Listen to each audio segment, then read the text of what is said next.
My name is Naomi Whitaker. I'm 31 years old, and 3 nights ago I opened a certified envelope from my parents' attorney, read one line near the bottom of page 1, and laughed so hard I had to sit down on the kitchen floor. Not a polite laugh either. Not the kind you cover with your hand and apologize for. I mean the kind that comes out of you when something is so shameless, so arrogant, so unbelievably stupid that your body rejects every other response first. My parents had not spoken to me in 2 years. No birthday text, no holiday call, no, how are you, no, we miss you, nothing. Then suddenly, a lawyer. And not because someone had died. Not because someone was sick. Not because they wanted to make peace. They needed my signature. Of course they did. Before I tell you exactly what was in that envelope, take a second to like the video, subscribe to Revenge Diaries, and drop a comment telling me where you're watching from. I always read them, and I genuinely love seeing how far these stories travel. Now let me take you back to where this really started, because families like mine never destroy one relationship in a single day. They do it slowly, neatly, one excuse at a time, until the damage looks normal. I grew up in a small town outside Asheville, North Carolina, the kind of place where people smiled at you in public and judged you in private. My father, Russell Whitaker, owned a local insurance office and loved being seen as the reliable man in town. My mother, Elaine Whitaker, was the kind of woman who could make a casserole, organize a fundraiser, and ruin your self-esteem in the same sentence without ever raising her voice. Then there was my brother, Chase. Chase was 2 years younger than me, and somehow, from the day he was born, the sun rose and set according to his mood. If Chase wanted something, it became a family priority. If I needed something, it became a lesson in resilience. That was my mother's favorite word for me. Resilient. It sounded flattering until I got old enough to understand what she really meant. It meant, you can go without. Chase got private pitching lessons because he had real potential. I got a part-time job at 16 because my father said it would build character. Chase got a used Jeep when he turned 17 because he needed transportation. I got my mother's old sedan with a cracked mirror and a warning that I'd better be grateful. Chase failed 2 college classes, and my parents called it pressure. I got straight A's, earned a scholarship, and my father told people, Naomi's always been self-sufficient. Self-sufficient. Another pretty word with a rotten center. The only person in my family who ever saw through it was my grandfather, Walter Whitaker. Grandpa Walter owned an old printing shop on the edge of downtown, Whitaker and Son, though the son in the sign had stopped meaning anything years before. My father had never really wanted the business. It was too dusty, too slow, too honest. Grandpa kept it going because he loved the work, the smell of ink, the clatter of the presses, the feel of thick paper under his hands.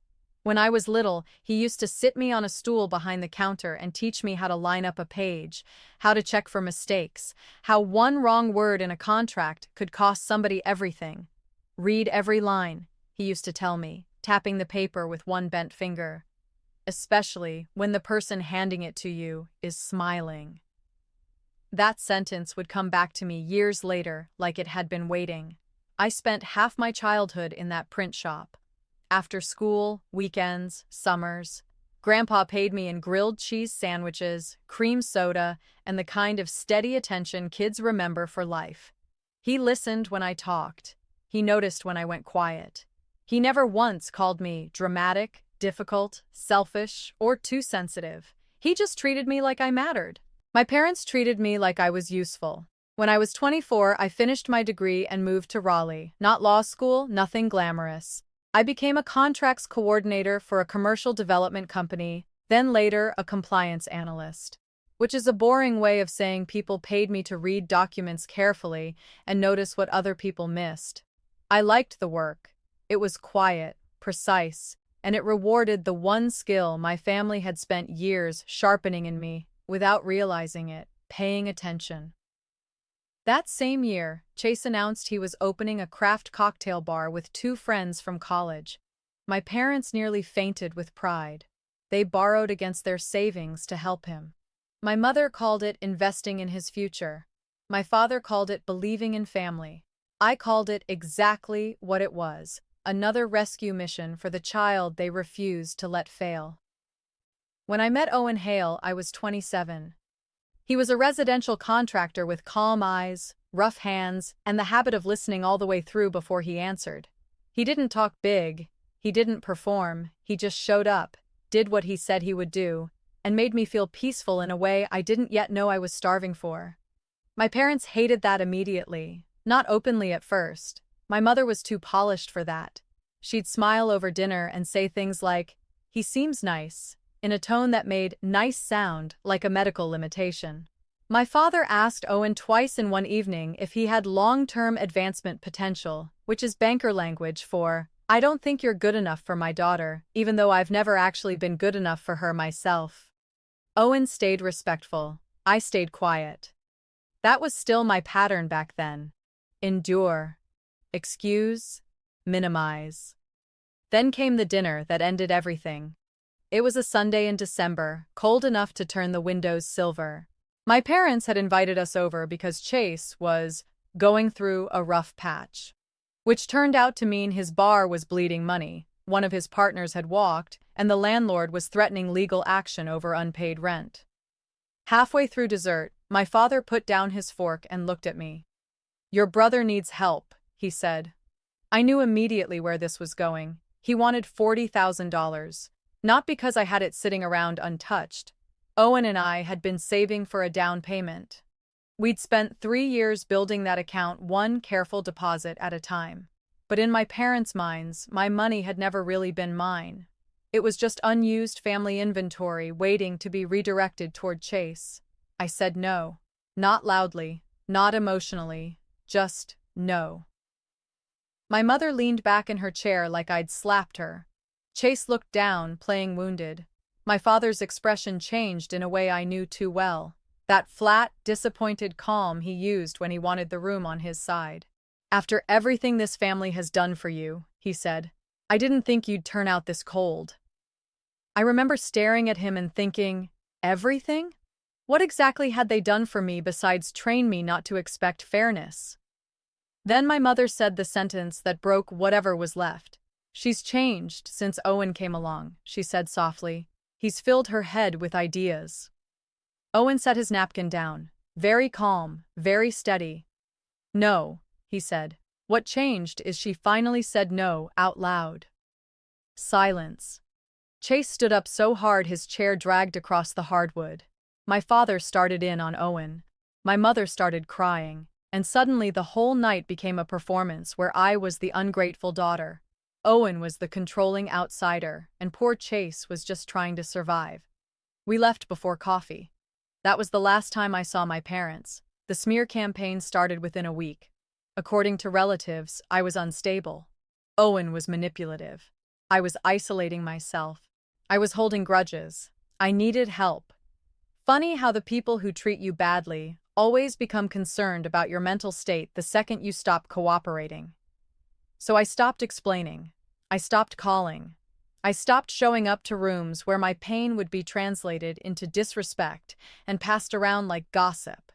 And for 2 years, they gave me exactly what they thought I deserved. Nothing. Until Tuesday morning, when a certified envelope arrived from a law office in Asheville. I stood at the kitchen counter with that envelope in my hand while Owen was outside loading lumber into his truck. My stomach dropped before I even opened it. You know that feeling when a person who ignored your existence suddenly remembers your address? It's never for anything good. I slid the paper out, unfolded it, and started reading. By the second paragraph, I knew what they wanted. By line 7, I started laughing. Because the document they sent to take something from me had accidentally confirmed the one thing they never wanted me to know. And the second I saw it, I realized my parents hadn't just made a mistake. They had walked straight into a trap Grandpa Walter set years ago. I didn't call my parents. I didn't call the attorney either. I read the document 3 times in the same chair at the kitchen table, then once more standing up, because sometimes your body refuses to believe what your eyes are showing you unless you change positions and let the shock hit from a different angle. The letter came from a firm called Hensley, Pike & Durham.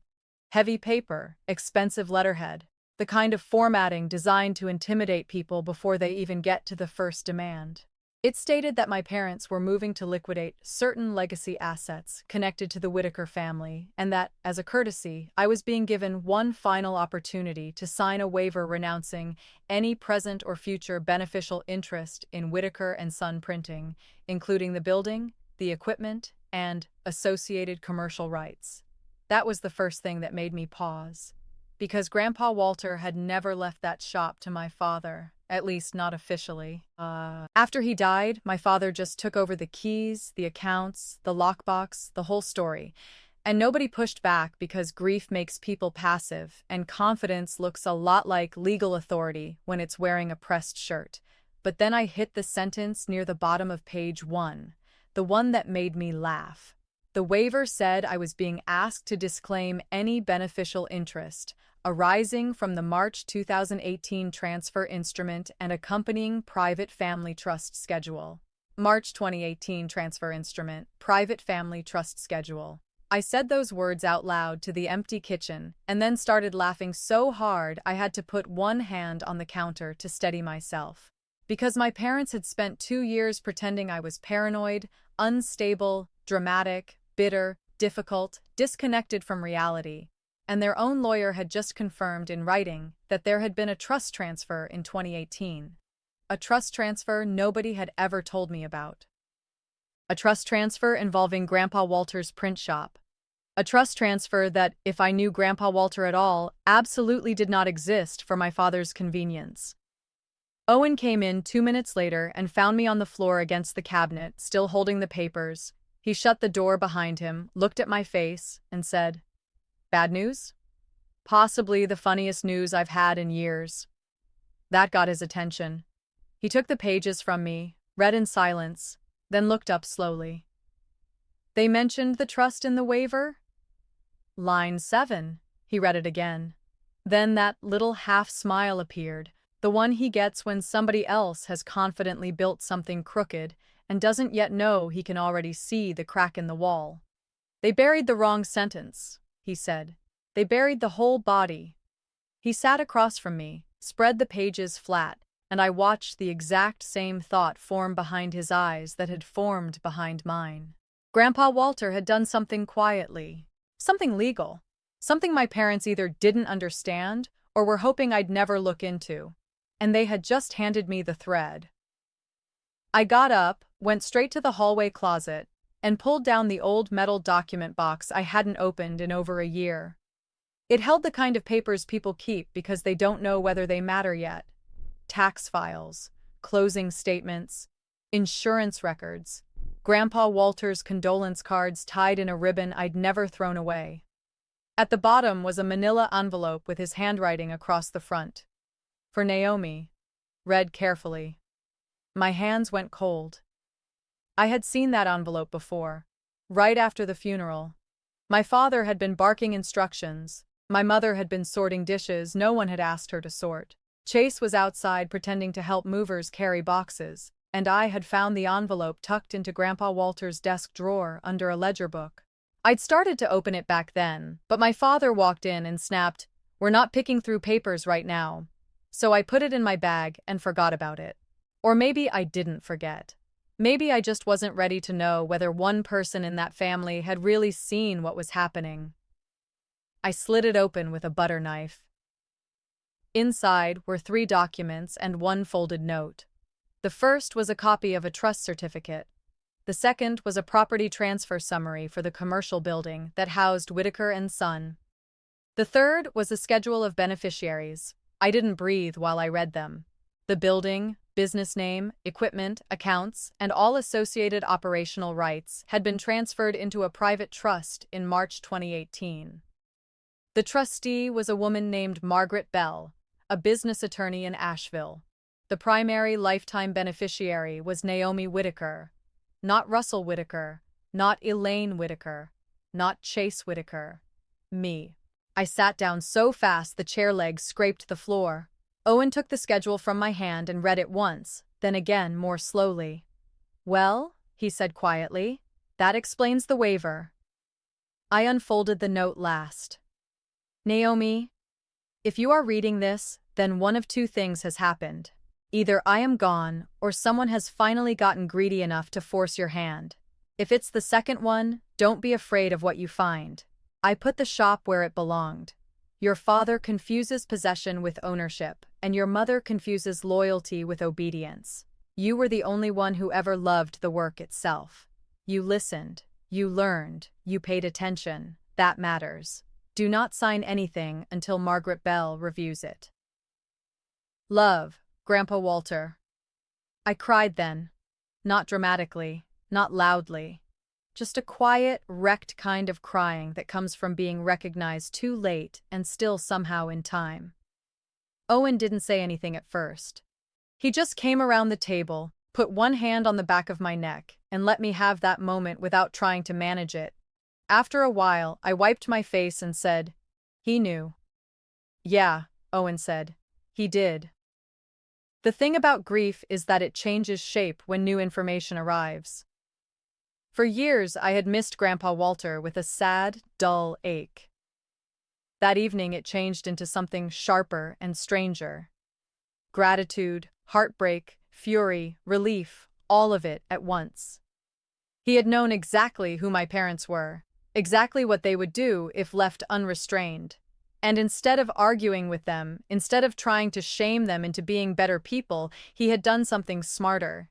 He had used paperwork. He had protected me in the language they respected most. The next morning, I called Margaret Bell. Her receptionist asked for my name, placed me on hold, and came back, sounding immediately more alert. "Ms. Bell can see you tomorrow at 11. I drove to Asheville alone. Her office was on the 4th floor of an older stone building downtown, all glass doors and clean lines and shelves of binders that made me instantly trust the place more than any warm family kitchen I'd ever grown up in. Margaret Bell was in her 60s, silver-haired, direct-eyed, and dressed like a woman who had spent 4 decades making arrogant men regret underestimating her. She shook my hand once, firmly, and said, "You have your grandfather's note?" I handed her the envelope contents. She read everything without interrupting, then laid the waiver beside the trust certificate and gave a small, humorless smile. "This," she said, tapping the waiver, "is what happens when people assume you won't read past the signature line." "Is the trust valid?" "Oh, very. Do my parents know?" "They know enough to want your signature. That's why this arrived now." She slid the waiver back toward me. "Your grandfather created the trust because he believed your father would treat the shop like collateral for your brother's mistakes. He appears to have been correct." I felt my throat tighten. "So, what do they actually need from me?" Margaret folded her hands. "They need you to voluntarily give up what they cannot legally take." That was the moment everything inside me went still. Not calm, not peace, precision. For 2 years, my parents had been telling anyone who would listen that I was the problem. Broken daughter, ungrateful daughter, difficult daughter, and now they needed my signature to clean up whatever disaster Chase had created with a business Grandpa Walter never intended him to touch. Margaret looked at me for a long second and said, "Naomi, before we discuss strategy, I want to ask a simple question." I nodded. "Do you want the shop?" I thought of ink on my fingertips, of old paper, of Grandpa Walter's voice saying, "Read every line," of my father taking possession like he was entitled to history just because he shared the last name. "Yes," I said. "Good," she replied. "Then let's talk about how to keep it." Margaret Bell did not believe in dramatic speeches. She believed in timing, documents, and letting people ruin themselves with their own assumptions. By the end of our meeting, she had already figured out what my parents were trying to do. Chase's bar had failed harder than anyone in town apparently knew. Not just missed rent or late vendor payments. He was drowning. My father had been trying to use the Whitaker and Son building as leverage in a private refinancing deal, something messy and desperate, the kind of financial move respectable men make quietly and then later describe as temporary. But because the building wasn't legally his, any buyer, lender, or investor who did real due diligence would hit a wall. That wall was me. The waiver wasn't courtesy, it was cleanup. Margaret asked if I wanted to respond through writing or in person. I didn't even think about it. In person, I said. She gave one small nod, like that was the answer she expected from me all along. The meeting was set for Friday afternoon in her office. My parents came, so did Chase, and so did their attorney, a man named Colin Pike, who looked like he had built an entire career on charging frightened people by the hour. Owen asked if I wanted him there. Yes, I said. Not because I needed protection, because I was done walking into rooms alone while people rewrote my life in real time. When we arrived, my mother was already seated, hands folded in her lap, expression arranged into wounded dignity. My father stood near the window like he was trying to look composed and important at the same time. Chase was scrolling his phone, jaw tight, the exact posture of a man who still thought consequences were temporary inconveniences for other people.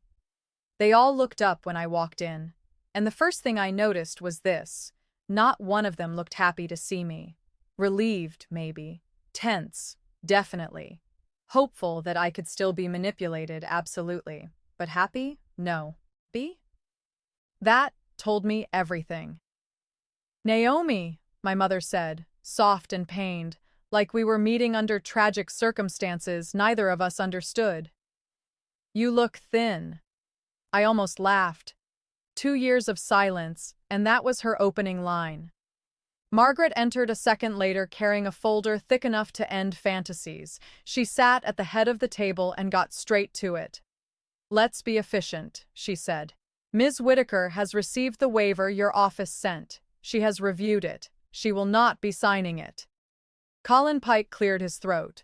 With respect, we may not yet understand one another's position. Oh, I understand your position perfectly, Margaret said. You want my client to disclaim a beneficial interest in trust assets so her father can dispose of property he does not own. My father's face changed first. Not all at once. Just a tightening around the eyes, a subtle pull in the jaw. The look of a man hearing a private lie spoken out loud. Chase sat up. This is insane. It's a print shop. It's been in our family forever. Yes, I said. Which is probably why Grandpa made sure it stayed there. He looked at me like I'd slapped him. My father finally spoke. Naomi, I think we need to stop pretending this is about anything except resentment. There it was. Not apology, not explanation, not accountability. Straight to my character. I folded my hands on the table. No, Dad. This is about ownership. You only want it to be about resentment because you lose on ownership. My mother inhaled sharply. Chase muttered something under his breath. Owen stayed quiet beside me, calm as stone.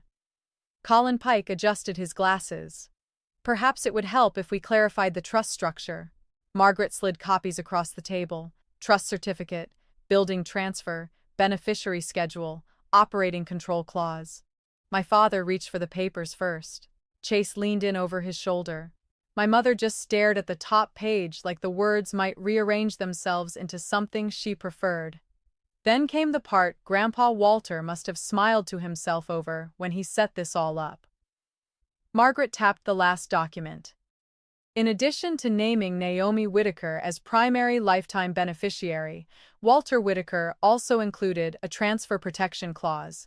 If any immediate family member attempts to pressure, induce, or misrepresent facts to obtain a disclaimer or surrender of trust assets, the trustee is authorized to accelerate administrative control to the beneficiary immediately.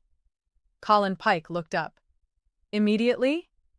Immediately, Margaret repeated. I looked at my father.